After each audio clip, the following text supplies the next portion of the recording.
इस बार अगर आपको किसान निधि योजना की 17वीं किस्त का लाभ चाहिए तो अभी आपको अपने फॉर्म को जरूर चेक कर लेना चाहिए। कहीं ऐसा ना हो कि 16 किस्तें कंटिन्यू लेने के बाद 17वीं किस्त में आप चूक जाएं, और बहुत सारे किसानों के साथ इस बार ऐसा हो सकता है। तो चलिए देखते हैं कि आपको कैसे चेक करना है। एनपीसीआई पर आपको अपने फॉर्म का स्टेटस चेक कर लेना है, वहां पर आपका सारा सिस्टम सही है या नहीं, वहां पर आपकी डीबीटी अनेबल है या नहीं, सरकार के द्वारा जो पेमेंट भेजा जाएगा वहां पर एफटीओ प्रोसीड आपका होगा या नहीं, फंड ट्रांसफर ऑनलाइन होगा कि नहीं, वो आपको अभी चेक कर लेना चाहिए, ताकि जब एफटीओ प्रोसीड हो तो वहां पर यस का टिक मार्क आए। कहीं ऐसा ना हो कि वहां पर नो लिखा रह जाए और बाकी लोगों को पैसे मिल जाए। तो अभी आप चेक कर लीजिए। इसके लिए सबसे पहले गूगल पर एनपीसीआई लिख के सर्च करेंगे, सबसे ऊपर जो वेबसाइट आ रही है इसे ओपन कर लेंगे। यहाँ पर ये गवर्नमेंट की ऑफिशियल वेबसाइट है। इस वेबसाइट पे आने के बाद यहाँ पर आपको कई ऑप्शन दिखाई देंगे, जिसमें कंज्यूमर वाले ऑप्शन पे क्लिक करेंगे। यहाँ पर आप देखिए आधार सीडिंग इनेबलर जो ऑप्शन है, इस वाले ऑप्शन पे आप क्लिक करेंगे। यहाँ पर आप अपने आधार नंबर लगाएंगे, वो आधार नंबर लगाएंगे जो पीएम किसान सम्मान निधि योजना के फॉर्म में रजिस्टर्ड है। उसके बाद आधार पर ओटीपी आएगा, ओटीपी देंगे, यहाँ पर सबमिट पे क्लिक करेंगे।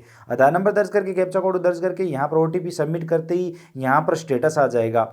यहाँ पर कुछ चीज़ें आपको ध्यान से चेक कर लेनी है। यहाँ पर जो मैपिंग स्टेटस है वो इनेबल फॉर डीबीटी होना चाहिए। अगर यहाँ पर ऐसा लिखा हुआ नहीं है तो इसका मतलब ये है कि आपको 17वीं किस्त का पैसा नहीं मिलेगा, आप 17वीं किस्त से चूक सकते हैं। इसी के साथ यहाँ पर यस लिखा हुआ होना चाहिए। इसी के साथ किस बैंक से आपकी डीबीटी इनेबल है वो बैंक अकाउंट भी यहाँ पर आप चेक कर लीजिए। यहाँ पर देखिए हमारा इंडियन पोस्ट पेमेंट बैंक दिखाई दे रहा है, यहाँ पर आपका और कोई बैंक भी दिखाई दे सकता है। मैपिंग स्टेटस में अगर इनेबल फॉर डीबीटी लिखा हुआ है तब आपकी 17वीं किस्त का कोई पैसा रोक नहीं पाएगा। जैसा कि आप सभी को पता है फरवरी माह में आपकी 16वीं किस्त जारी की गई थी, तो अभी जून माह में आपकी किस्त जारी की जाएगी। 100% कन्फर्म हो चुका है, उससे पहले कोई इवेंट नहीं है। अगर चुनाव के नज़दीक आनी होती तो अब तक वो किस्त आप सबको मिल जाती।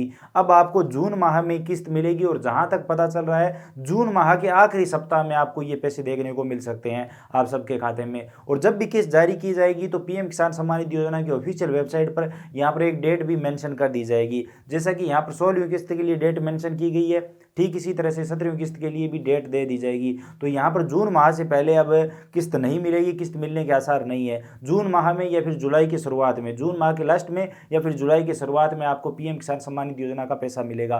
खास चीज़ ये भी है, जिन लोगों के अब तक सारे पैसे बाकी है और जिन्होंने फॉर्म भर रखा है लंबे टाइम से, किसी कारणवश उनके फॉर्म में कोई कमी थी और पिछले पैसे उनको नहीं मिल पाए थे, तो इस बार 17वीं किस्त में उनको पूरे पैसे मिल जाएंगे। ये बड़ी अपडेट है। अगर मान लीजिए आपकी 2 किस्तों के पैसे बाकी है तो आपको 4000 मिलेंगे, 3 किस्तों के बाकी है तो 6000, और 4 किस्तों के बाकी है तो 8000। इसी तरह से अगर आपकी 17 किस्तों के पैसे बाकी है तो यहाँ पर आपको 34,000 रुपये देखने को मिल सकते हैं।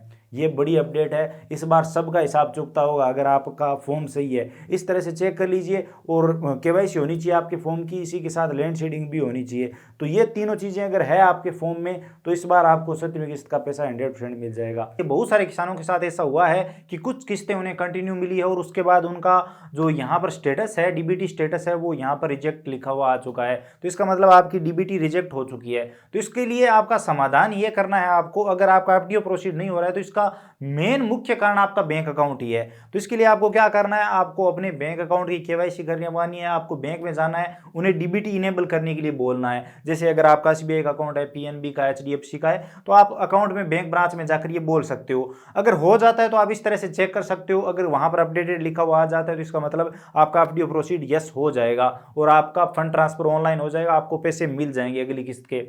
लेकिन अगर बाई चांस अपडेट नहीं होता है, बैंक वाले ये नहीं करते हैं, किसी कारणवश नहीं होता है, तो आपके पास एक ही समाधान है, आपको इंडियन पोस्ट पेमेंट बैंक में अपना अकाउंट ओपन करवाना है। वहां पर अगर आप अपना अकाउंट ओपन करवा लेते हो, आधार लिंक करवा लेते हो, आधार से पैसे निकलने शुरू हो जाते हैं, तो आपका एफडीओ प्रोसीड यस 100% हो जाएगा।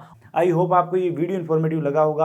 वीडियो पसंद आए तो लाइक करिए, अपने दोस्तों के साथ शेयर करिए, चैनल पर नए हो तो सब्सक्राइब करके बेल आइकन प्रेस कर लीजिए ताकि आने वाले सभी वीडियो आप सबसे पहले देख पाएं। इसके अलावा अगर आपके मन में कोई भी सवाल सुझाव है तो आप बेझिझक कमेंट सेक्शन में लिख सकते हैं। एनपीसीआई पर चेक करना है इसलिए जरूरी है क्योंकि फंड ट्रांसफर ऑनलाइन वहीं से होता है और आपको पता रहे कि आपका फंड ट्रांसफर डीबीटी के माध्यम से होगा कि नहीं, तो जरूर चेक करिए। तो चलिए मिलते हैं अगले वीडियो में किसी नई अपडेट के साथ। डीबीटी होना जरूरी है इस फॉर्म के लिए। अगर डीबीटी नहीं है, आपने कोई खाता नियमित धारक को दिया है कि हाँ इस खाते में मेरे पैसे आ जाने चाहिए, तो आपको पैसे नहीं मिलेंगे। हो सकता है डीबीटी नहीं है तो आप वंचित रह सकते हो।